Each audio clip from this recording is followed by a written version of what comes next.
Good morning, ladies and gentlemen. Welcome to the 77th anniversary of Nasugbu landings, one of the most pivotal landings that marked the beginning of the liberation of the island of Luzon from the Japanese occupation.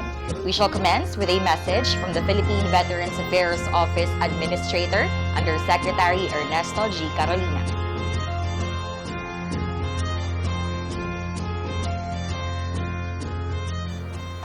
A pleasant day to everyone, especially to our kababayans in Nasugbu, Batangas.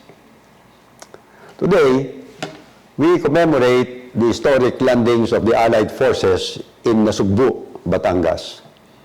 The landing in Nasugbu, although a lesser-known part of our history compared to the landings in Lingayen or in Palo Leyte by MacArthur, was a pivotal point, so to speak, in the country's liberation campaign against the Japanese forces.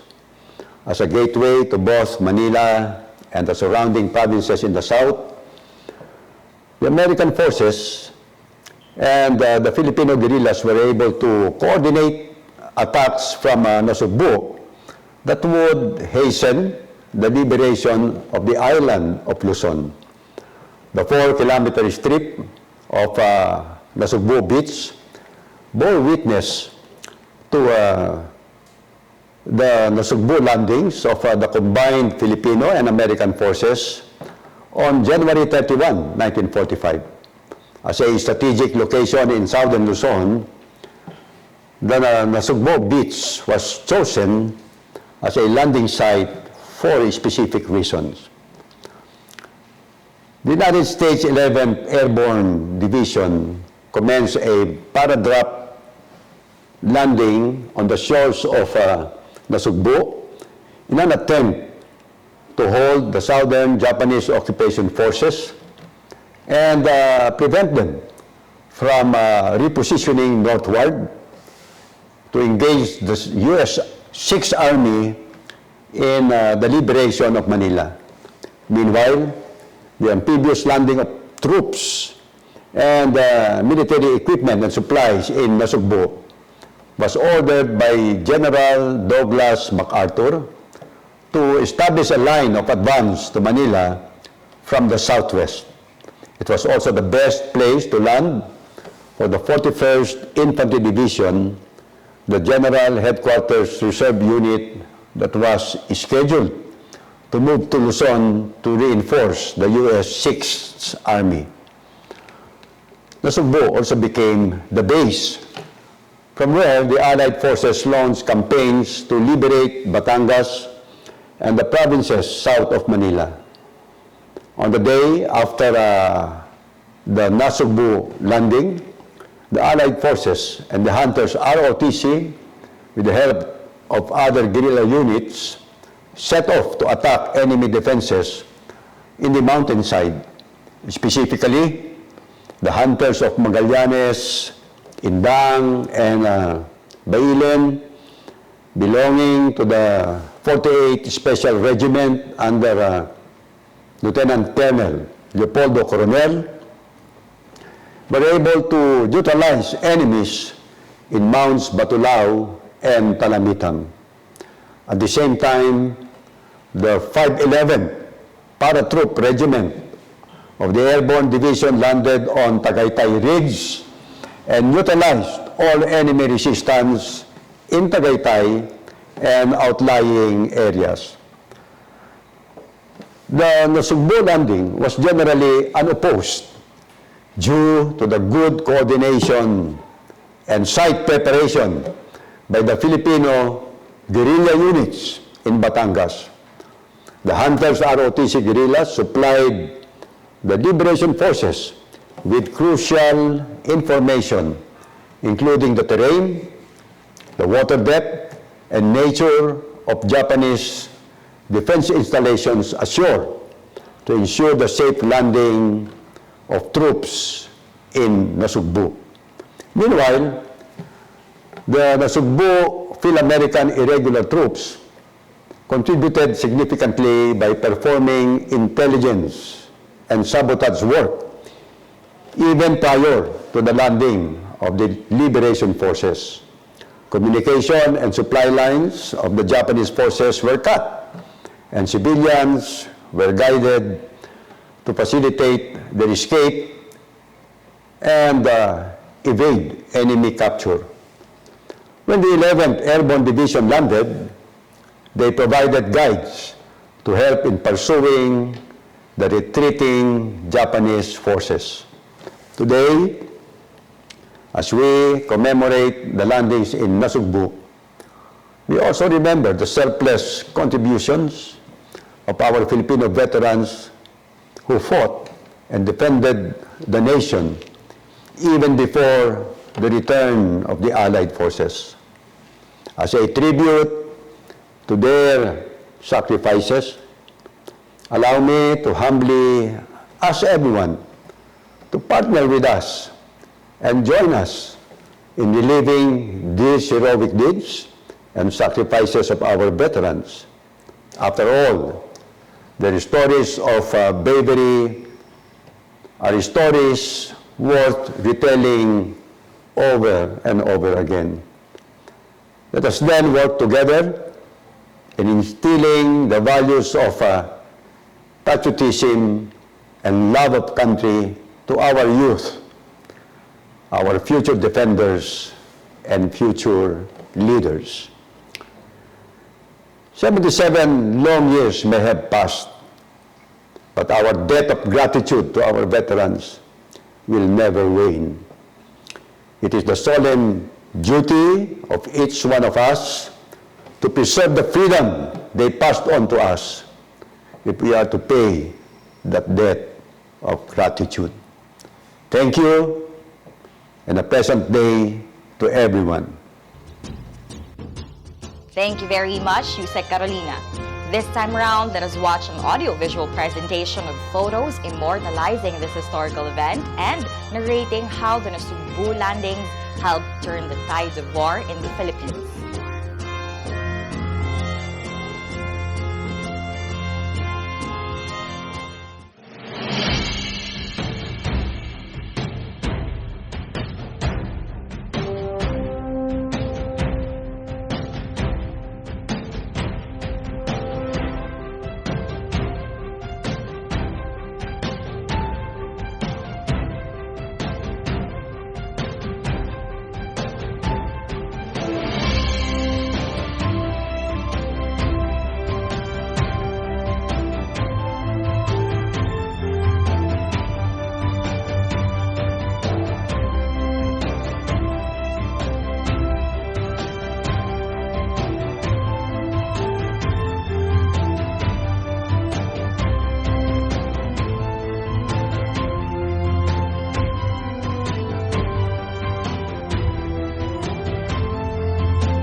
officials and representatives from the Department of National Defense, the Philippine Veterans Affairs Office, the great province of Batangas, and the beautiful historic town of Nasugbu. I am a proud adopted Batangueño who uprooted from the north in search of a quiet life upon my retirement from the Philippine Air Force. In my long years of stay in Batangas, as a pilot stationed at the Fernando Air Base in Lipa City, and as a former commander of the Special Operations Wing of the Philippine Air Force, I always find myself visiting Nasugbu. I have heard my fellow veterans and province mates share wartime stories, particularly about an amphibious landing of American troops on the beaches of Nasugbu in western Batangas. Thanks in part to Filipino World War II guerrillas who helped secure Batangas Bay, our allies met little resistance. The Nasugbu landing was preceded by an hour of bombardment from warships of the United States Navy that were positioned offshore. When the American Infantry Regiment finally entered the town of Nasugbu, according to historians, they were virtually unopposed and cheered by jubilant Filipinos. The landing in Nasugbu was significant in preventing Japanese forces from resisting the advance of the U.S. Sixth Army to Manila, coming from Lingayen. It also enabled American troops to parachute onto the ridges of Tagaytay and overcome the Japanese defender there. Nasugbu became the foothold from where the Americans would encircle the Japanese from Balayan in the corridor towards Lipa, where they captured a vital airfield that would one day become my second home, Fernando Air Base. Once the liberation of Batangas province was accomplished, they were able to rush northwards to Manila to support the efforts of the Sixth Army. The Veterans Federation of the Philippines, which I represent today, is by law and by mission dedicated to preserving the sacred memory of the war and the ideals for which veterans fought and died, just like in Nasugbu. When first organized by 22 veteran leaders in 1957, with no less than the President of the First Philippine Republic himself, General Emilio Aguinaldo, in attendance, the Veterans Federation of the Philippines, or BFP, was dedicated to the defense, protection, and promotion of the general welfare of all veterans, their widows, orphans, and indigent parents. By virtue of the Philippine Veterans Act of 1960, or Republic Act 2640, the BFP was empowered to extend assistance within its capabilities to veterans members. Today, our more than 76,000 strong membership consists of World War II veterans, AFP retirees, retirees of the Philippine Constabulary who served at least for 6 years prior to 1999, Philippine Coast Guard retirees who served for at least 6 years before 1998, and the legitimate spouses of deceased AFP and PBAW pensioners. Being with the BFP inspires veterans to keep their burning patriotism alive. You know how life after retirement can be hard sometimes for some retired people. If they were used to being active at work and enjoying what they do, some choose to remain active and productive even after retirement. An organization like the BFP helps them a sense of purpose and a new mission. A BFP member can expand his or her social circles. Many veteran members get to reconnect with their former colleagues back when they were still in the service.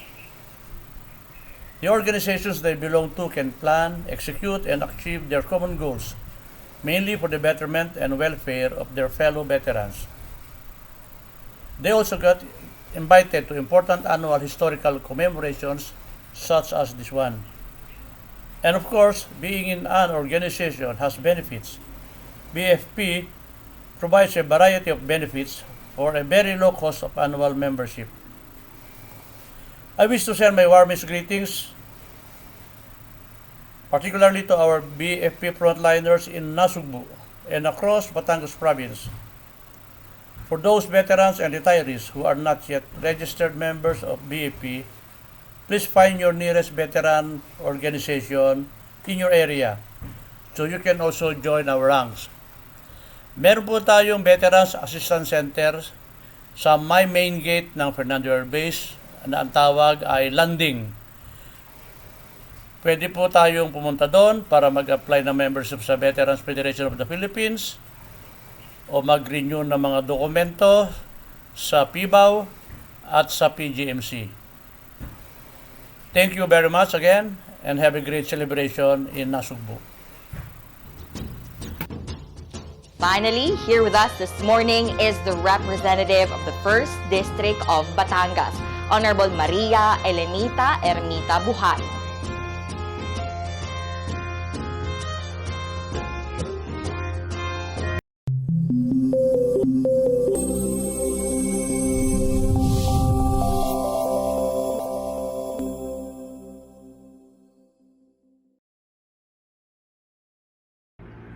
On behalf of the people of the 1st District of Batangas, I would like to convey our collective solidarity with our beloved veterans in commemorating the historic landing in Nasugbu, Batangas.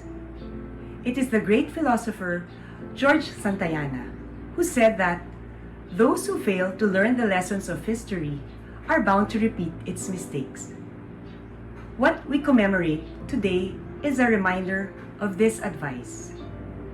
The landing in Nasugbu reminds us of the bravery and collective courage of our countrymen. The event is a testimony to their patriotism that enabled them to endure the hardships. Let their exemplary heroism serve as a strong inspiration for all of us to do our individual share in community and nation building. Together, we can build greater nation where all citizens are conscious of their potential to contribute to a united undertaking of a just, inclusive, and progressive nation. This is more urgent in these times when we are facing an epidemic that challenges our capacity to be greater than ourselves. Let us be conscious of the landing in Nasugbu, a sterling example of what greatness we can achieve. Again, I say, we all can be great. Maraming salamat po. Mabuhay tayong lahat at patuloy po tayong mag-ingat sa COVID-19.